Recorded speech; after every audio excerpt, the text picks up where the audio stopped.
Dito pala sa amin gabi at diyan umaga sa Pilipinas, mga boss chief amo sir.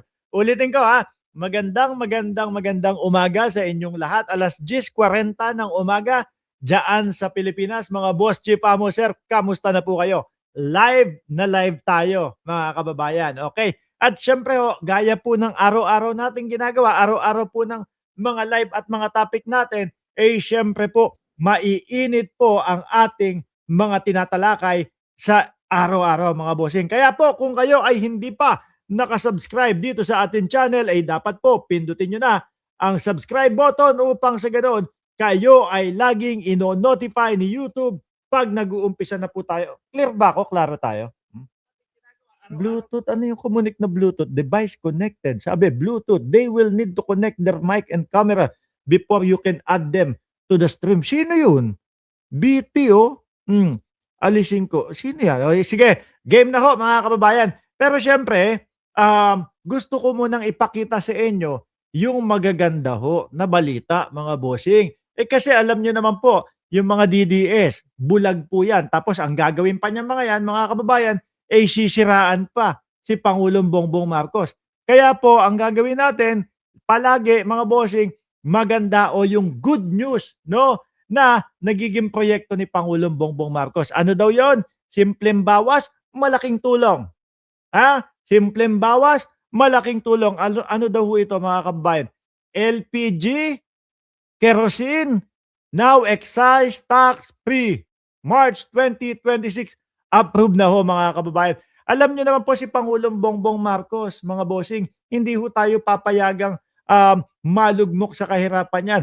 Alam niya na kapag ganito, panahon ng mga krisis, kailangan mag-adjust kahit po papaano. Alam natin, mga bossing, na yung mga tax na yan ay malaki po ang itinutulong sa ating bayan. No? Pero sa panahon ho ng kalamidad, sa panahon ho ng mga ganitong sitwasyon, mga kababayan, aaprobahan yan ni Pangulong Bongbong Marcos dahil kapakanan po natin, mga boss chief amo sir.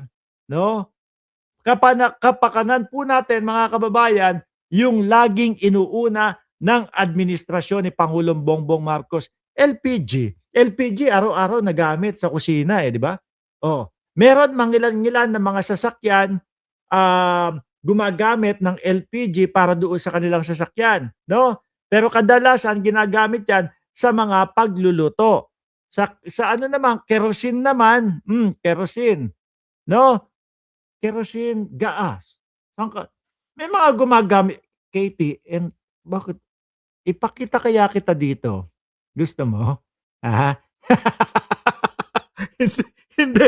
Kasi mga kababayan, si Jordan G. pumasok, no? Doon. Sabi ko, ipakita kaya kita dito, Jordan G. nang magkaalaman ko makilala ka naman nila. Oh, hindi, tatanggalin niya yung nando sa taas. Oh, ako na. Pakita kita dyan. Gusto mo, pakita kita dyan, Jordan G. Hide na. Ganun lang. Di ba? Ngayon mga bossing, alisin ko na po ito ha. Aprobado na po, mga kababayan. Kaya wala na magpe-fake news. Baka sabihin ninyo, naku, si Bongbong Marcos, walang inatupag yan. Kung hindi mamulitika. Si Robin Padilla, lakas ng, ang lakas ng aray, pagkakasabi. Politika dito, politika doon, puro politika daw ho, mga kababayan. Kasi bakit hinihiring po yung impeachment ng Vice Presidente? Samantalang sila itong may rage pang nalalaman, no? O di po ba? Ngayon mga kababayan, pinapaulanan nila ng paninira si Ramil Madriaga, mga bossing. Bakit po? Syempre, nakita nyo naman po yung kaibahan ng Ramil Madriaga versus po doon sa 18 Marites at versus doon sa kay Orly Gutesa nila. Pag sama-samahin mo Orly Gutesa, 18 Marites, isama mo na si Mike Defensor, isama mo na sino pa? Si Chavit Singson, isama mo na yung mga yung mga vlogger nila.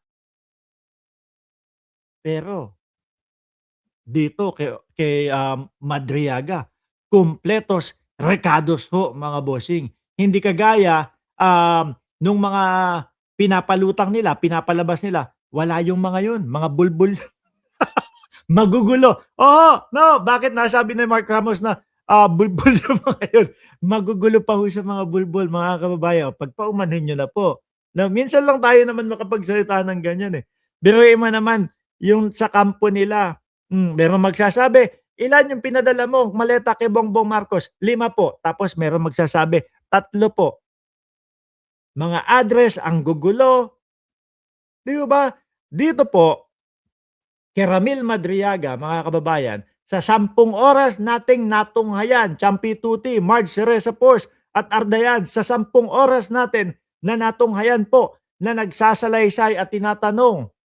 Ito pong si Madriaga, mga kababayan, talagang straightforward at alam natin na walang pahinto-hinto. Yung tipong mag-iisip pa, yung tipo bang malayo ang sasabihin doon sa mga sinasalaysay niya with matching feelings pa ho, mga kababayan. 'No? Pero totoo, ako naluha ako dun, eh. Doon sa ano, nung naiyak si Ramil Madriaga. Sige nga, dito, magkaaminan na yung mga Barbie dito. Hindi, ako naiyak po talaga ako dun, mga bossing.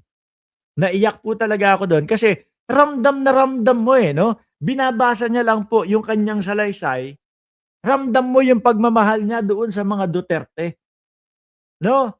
Tapos yung feeling yung ano ba, yung tipo ho bang pakiramdam na, "Tangina minahal ko 'tong mga ito, ibinigay ko lahat, lahat ng inuutos nila sinunod ko, ginawa akong dami, ginawa kong kung ano-ano, tapos ito ang igaganti nila sa akin, ididikdik nila ako, ididiin nila ako sa kulungan."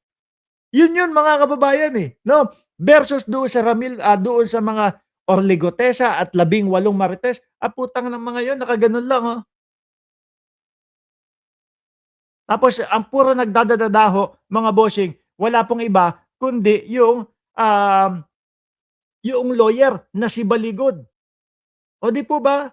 Si Rocansaki, Aurelia Adena, meron Duterte, ay yaman lang diyan siya. Eto, si Kipitcho, ay eto yung umiyak sa Congress, 'di ho ba? Eto yung sila yung grupo na opo, fake news po kami. 'Di ba sila yon?